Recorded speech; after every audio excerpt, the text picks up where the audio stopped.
بنی نوع انسان کی رہنما ہے، صراط ہدی ہے احادیث نبوی۔ نحمدہ ونصلی علی رسولہ الکریم،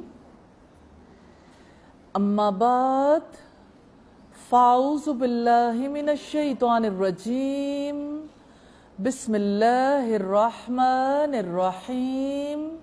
رب اشرح لی صدری ویسر لی امری واحلل عقدۃ من لسانی یفقہوا قولی۔ سلسلہ احادیث صحیحہ میں آج ہم حدیث نمبر 53 دیکھیں گے۔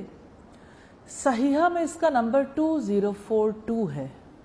عن ابن عمر قال، سیدنا عبداللہ ابن عمر رضی اللہ تعالی عنہ کہتے ہیں، سمعت رسول اللہ صلی اللہ علیہ وسلم، میں نے رسول اللہ صلی اللہ علیہ وسلم سے سنا، یقول، آپ فرماتے ہیں، کل یمین یحلف بہا دون اللہ شرک، اللہ تعالیٰ کے علاوہ کسی کی قسم اٹھانا شرک ہے۔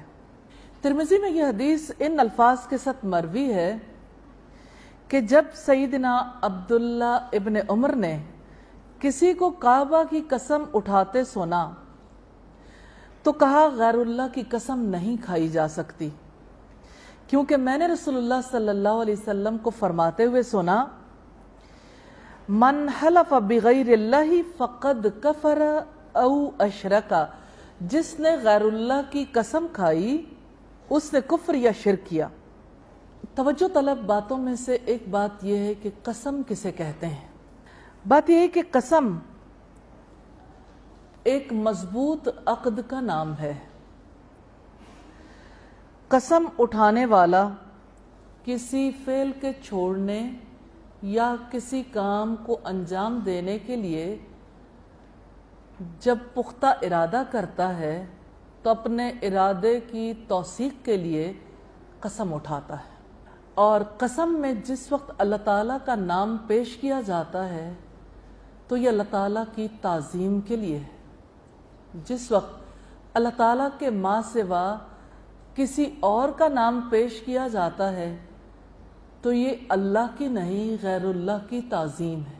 اسی لیے آپ صلی اللہ علیہ وسلم نے ارشاد فرمایا کہ اللہ تعالیٰ کے علاوہ کسی کی قسم اٹھانا شرک ہے۔ تو چونکہ تعظیم صرف اللہ تعالیٰ کا حق ہے، جب کوئی قسم اٹھاتا ہے یہ حق دوسرے کو بھی دے دیتا ہے۔ اللہ تعالیٰ کے ساتھ دوسرے کو حصے دار بنانا، ساجھی بنانا، کسی دوسرے کو شریک کر لینا، یہ شرک ہے۔ تو قسم اٹھا کر اس طرح سے انسان شرک کرتا۔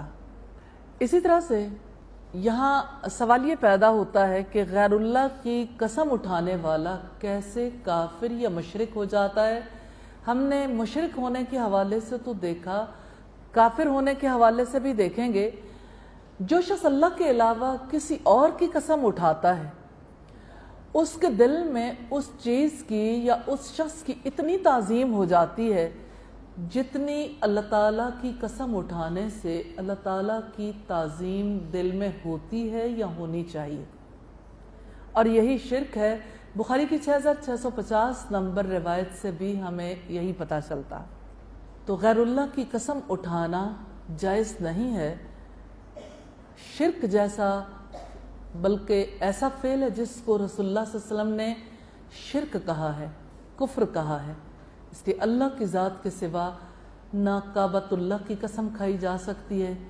ہم نے پیچھے حدیث دیکھی تھی، ایک یہودی نے یہ کہا تھا کہ تم لوگ بہت اچھے ہو، کاش کہ تم شرک نہ کرتے۔ تو رسول اللہ نے فرمایا تھا، سبحان اللہ، وہ کیسے؟ تو اس نے جواباً یہ کہا تھا کہ تم لوگ کہتے ہو کعبے کی قسم۔